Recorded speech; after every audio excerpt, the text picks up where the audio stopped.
Karena memakan yang halal bisa menjernihkan pikirannya. Sebaliknya, memakan makanan yang haram menyebabkan buruknya akal. Gitu. Halal itu ada dua, ya. Dari sumber di mana didapatkan itu harta. Ya. Jangan sampai ada unsur haram, ya, atau syubhat. Ya. Sumber tidak didapat dari hasil mencuri misalnya. Uangnya tidak didapat dari hasil menipu, tidak didapat dari hasil korupsi, ya, dan kecurangan. Misal nih Pak, misal dagang gitu ya, dagang ada yang mau beli barangnya 100.000 gitu. Kemudian dia bilang, wah 100.000 belum dapat. Tadi aja ada yang nawar 150.000, nggak saya kasih. Ya. Akhirnya dibeli orang 150.000. Nah uang yang 50.000 itu uang menipu di situ. Itu menyebabkan rusaknya yang 100.000 itu Pak. Ya, sedikit 50.000 rusak. Kemudian dibawa pulang, dimakan oleh keluarganya. Ya. Ini bahaya.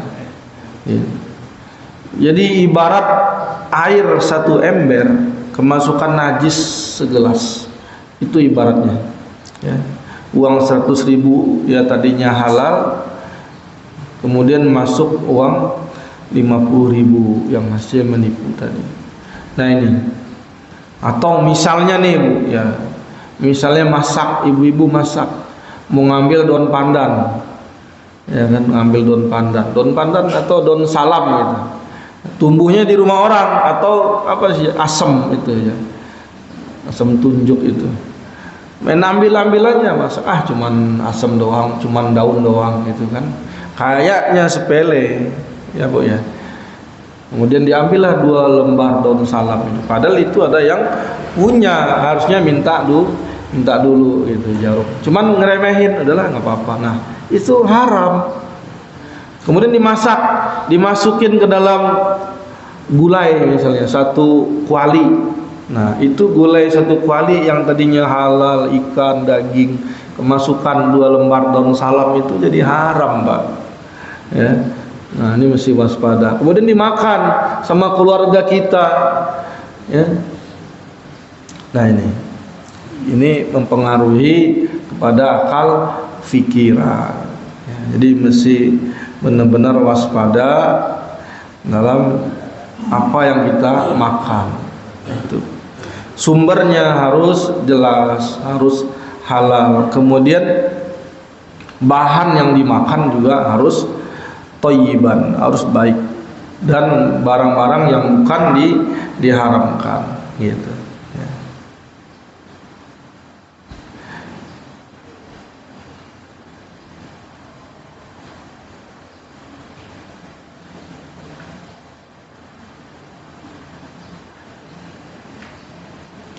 Kemudian maqalah selanjutnya, uhya ila ba'dil anbiya'i ati'ni fima amartuka wa la ta'sini fima nasahtuka. Telah diwahyukan kepada sebagian para anbiya, taatilah aku dalam segala hal yang telah aku perintahkan kepadamu.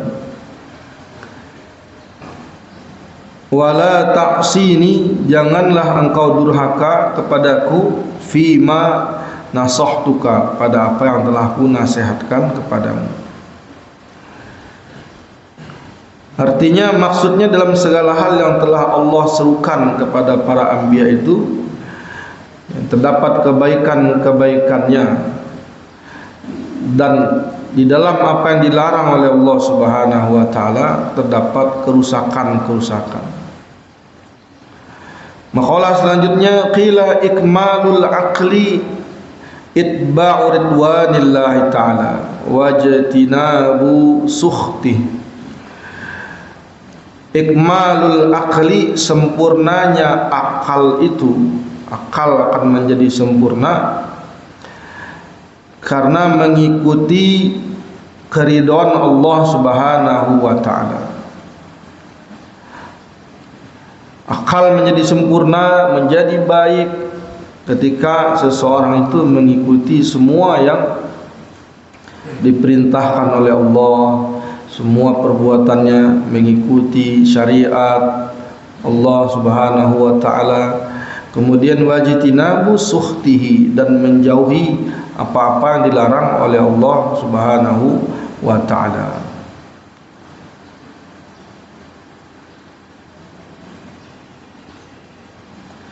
Kemudian waqala Nabi sallallahu alaihi wasallam, aslu jami'il khotoya hubbud dunya.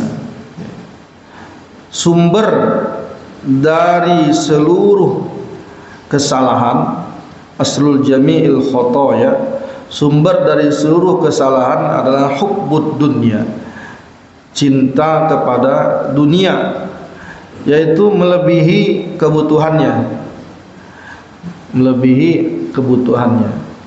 Makan satu piring cukup, satu mangkok cukup, cuman pengen lagi, sehingga ini namanya berlebihan. Makan itu sekedar cukup agar seseorang kuat melaksanakan ibadah, kuat bangun malam, kuat sholat, kuat untuk berpuasa, kuat untuk bekerja. Nah, kalau hubbud dunya itu berlebihan dalam makanan, namanya itu fudul, ya. Fudul, berlebihan dalam makan, berlebihan dalam tidur, ya. Tidur saja. Sebenarnya malam itu cukup dengan beberapa jam saja, misalnya ya, jam 9 sampai jam 2 itu sudah cukup kita tidur, ya, cuman merasa kurang, tambah terus, ya, bahkan sampai kesiangan bangunnya, ya, kesiangan sampai terlewat waktu sholat subuh. Nah, ini fudul. Kemudian habis itu tidur lagi, siang tidur lagi. Nah, ini namanya hubbud dunya, ya. Berlebihan makan, berlebihan dalam tidurnya.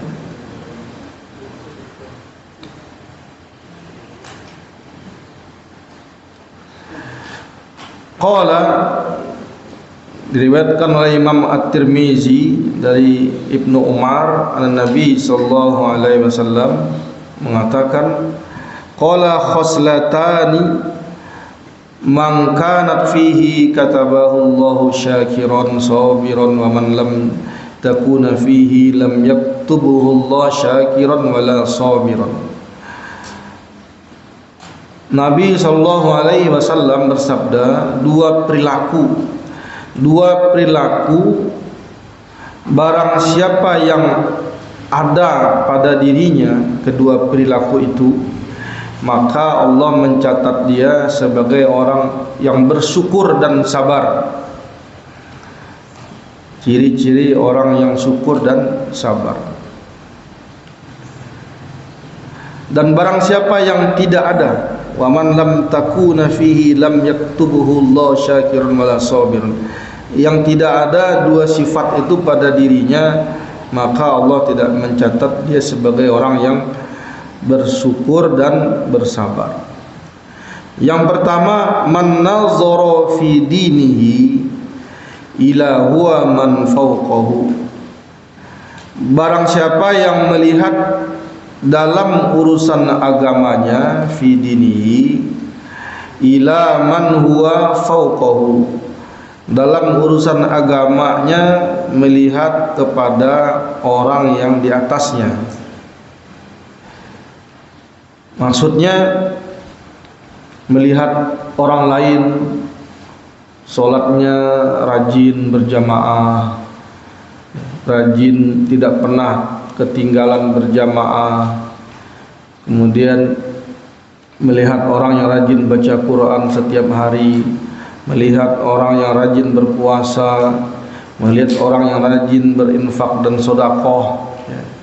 Sehingga itu menjadi acuan bagi dirinya.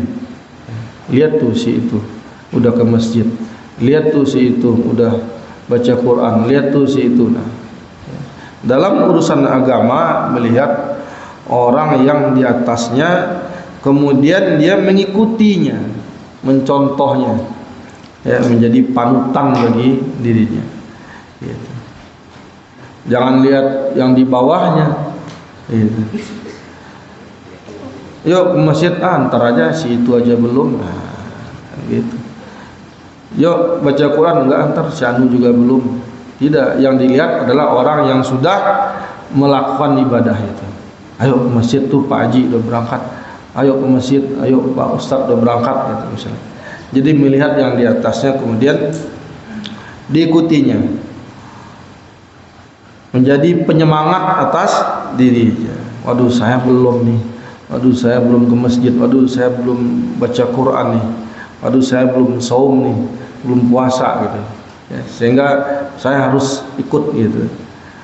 Wa nazara fi dunyahu, wa nazara fi dunyahu, dan melihat dalam urusan dunianya, ila man huwa dunahu, kepada orang yang di bawahnya. Fahamidahullah, sehingga dia memuji Allah ala ma faddalahu, atas keutamaan atau kelebihan yang diberikan Allah kepadanya, bihi alaihi. Jadi alhamdulillah. Nah, pakai sepeda jangan lihat orang yang pakai motor. Lihat alhamdulillah saya masih pakai sepeda, itu orang jalan kaki, itu orang masih ngangkot ya. Jangan udah punya sepeda pengen, itu enak banget itu orang punya motor. Udah punya motor, wah pengen kayaknya pakai motor yang itu gede, enak, mungkin lebih cepet sampainya, lebih keren lagi. Udah punya motor yang bagus ya, pengen nggak ada habisnya, selalu melihat yang di atas. Nah, ini tidak dibenarkan. Dalam urusan dunia lihat yang di bawah kita ya. Masih ngontrak, alhamdulillah masih bisa ngontrak. Lihat orang-orang ya, tidur di emperan toko, tidur di kolong jembatan gitu ya. Udah punya rumah, wah cuman rumahnya semi permanen gitu, paruhnya batu, bawahnya atasnya kayu, tapi dilihat di bawah orang lantainya masih tanah gitu, umpama di kampung gitu. Nah, jadi melihat yang di bawah kita, jangan melihat yang di atas kita dalam urusan dunia, nggak ada habisnya. Kalau selalu melihat yang di atas, maka tidak ada syukur dalam jiwa kita ini, kurang terus ya, kurang terus sampai meninggal, kurang terus. Aduh saya belum berhasil nih, ada rumah kecil memang, kamar itu, lihat si anu itu lettingan saya dulu di sekolah, sama-sama sekampung, sama-sama berangkat dari kampung sini, sama merantau, rumahnya gede banget, gedong, nggak ada habisnya Pak, nggak ada habisnya ya. Sehingga gusar, gelisah terus hidupnya, gundah terus, karena tidak ada syukur dan sabar. Orang yang paling bahagia itu orang yang syukur. Orang yang syukur, alhamdulillah, alhamdulillah. Makanya dalam Islam itu diajarin gini, ketika kita ditanya kabar kita oleh orang lain, kaifa halukum, alhamdulillah bi khair, alhamdulillah baik-baik saja. Ketika sedang tidak baik-baik saja, ditanya bagaimana kabarnya, tetap alhamdulillah, alhamdulillah ala kulli hal. Nah ini ya, tetap alhamdulillah, sebagaimana apapun kesulitan yang sedang dia jalani, tetap Islam mengajarkan alhamdulillah, segala puji bagi Allah ala kulli hal, atas segala permasalahan yang sedang aku hadapi. Ini artinya syukur ya, sehingga gembira ya, gembira, tidak mengeluh terus gitu ya. Jadi dalam urusan agama melihat orang yang di atas kita. Dalam urusan dunia lihatlah ke bawah, sehingga kita nanti menjadi hamba Allah yang bersyukur pada Allah Subhanahu wa ta'ala. Kemudian wa man nazara fi dinihi ila man huwa dunahu wa nazara fi dunya ila man huwa qaumahu fa asifa ala ma fa innahu lam yaktubullahu syakiran wa sabiran. Dan orang yang melihat urusan agamanya kepada orang yang di bawahnya tadi sudah disebutkan, dan dalam urusan dunianya selalu melihat ke atasnya itu, lalu dia bersedih, aduh gitu ya. Lalu dia bersedih atas segala ketertinggalannya. Itu lettingan saya udah pada jadi jenderal gitu. Saya masih kapten aja. Nah, itu misalnya sedih. Nah, maka Allah tidak akan mencatatnya sebagai orang yang bersyukur dan penyabar, ya, gitu. Dalam sebuah syair dikatakan, ya man bi dunyahu istaghal qad gharrahu tulul amal. Wahai orang yang sibuk dengan dunianya, sibuk dengan urusan dunianya, qad gharrahu, sungguh telah tertipu dirinya, tulul amal, dengan panjangnya angan-angan. Jadi sibuk dengan urusan dunia, hatta zurtumul maqabir, sampai dia dimasukkan ke liang kuburnya. Harusnya ketika sudah memasuki masa-masa dia semakin tua, dia semakin dekat kepada Allah Subhanahu wa taala.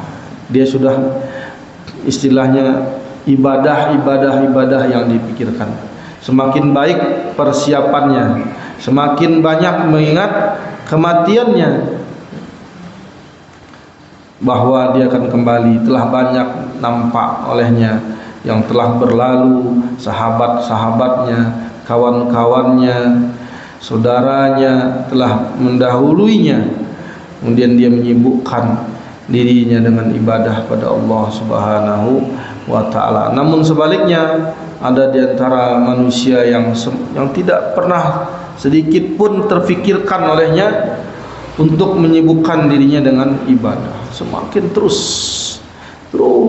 dia dengan dunianya, ingin itu, ingin ini, dan banyak kemauannya, ya, sehingga Allah benar-benar sibukkan dia dengan dunia ini, ya, sehingga tidak memiliki perbekalan nanti, ya. Dia tidak menyadari bahwa suatu saat ajalnya semakin dekat, dia akan mengalami sakaratul maut. Aw lam yazal fi ghaflah, atau tidak henti-hentinya dalam kelalaian, ya, tidak henti dalam lalai, hatta dana minhul ajal, sampai dekat kepada dirinya ajalnya, ya, selalu dia sibuk terus. Al mautu ya'ti ba'tatan, padahal kematian itu datang dengan tiba-tiba. Kematian itu datang dengan tiba-tiba. Ba'tatan wal qabru sunduqul amal isri ala ahwaliha, dan sementara kubur itu adalah peti amalnya, maka isbir ala ahwaliha, sabarlah menghadapi dunia ini. La mauta illa bil ajal, tidak ada kematian kecuali melalui ajalnya. Jadi semakin kesini semakin baik persiapannya. Jalan selanjutnya yang akan ditempuh begitu sukar, begitu sulit, ya. Kita masuk sakaratul maut.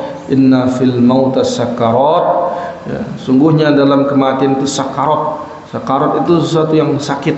Nah, bagaimana yang dipikirkan nanti kita akan mendapatkan husnul khotimah, kematian dengan baik, yang bisa lisan kita mengucapkan la ilaha illallah, ya.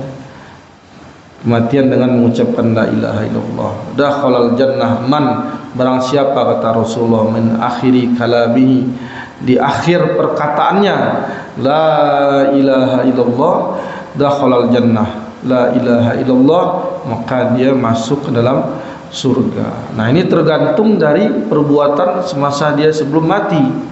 Kata Rasulullah, orang yang husnul khotimah itu tergantung bagaimana kebiasaan dia semasa hidupnya, bagaimana perbuatan dia semasa hidupnya.